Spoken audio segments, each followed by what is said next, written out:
na hawa ni wanawake ambao hawapasi kubeba ujauzito ikiwa wanapitia dalili zifuatazo.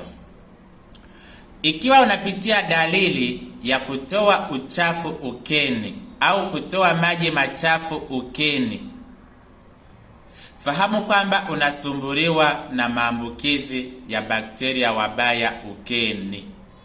Ina maana kwamba pengine inawezekana ukawa una uvimbe kwenye kizazi, au inawezekana mfuko wa kizazi ukawa umelainika.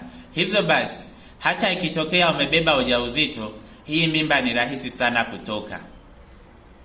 Jambo la pili, ikiwa unasumbuliwa na hormonal imbalance, mvurugiko wa homoni, usijiandae kubeba ujauzito, kwa sababu ni pale ambapo unakuwa unapata hedhi nzito au unapata hedhi kwa muda mrefu sana. Wakati mwingine unachelewa sana kupata hedhi kuanzia miezi 3 na kuendelea, lakini pia unapata maumivu makali wakati wa hedhi. Fahamu kwamba itakuwa ni ngumu sana kushika ujauzito, kwa sababu ikiwa unapitia dalili hizi, mbegu za kiume zinapokuja ni rahisi sana kuuawa na kutolewa nje mara moja. Lakini pia ni rahisi sana mimba kutungishwa nje ya mfuko wa kizazi. Ina maana kwamba kushika ujauzito kwako itakuwa ni ngumu sana.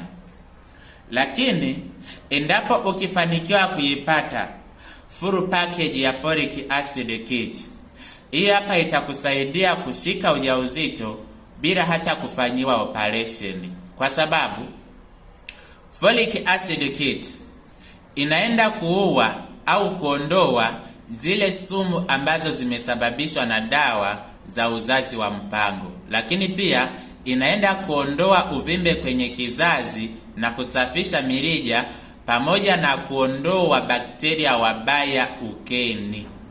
Lakini pia folic acid kit ina uwezo wa kuzalisha mayai bora na kuyakomaza pamoja na kuyapevusha. Folic acid kit ina uwezo wa kurekebisha homoni zilizovurugika na kuziweka katika uwiano sahihi.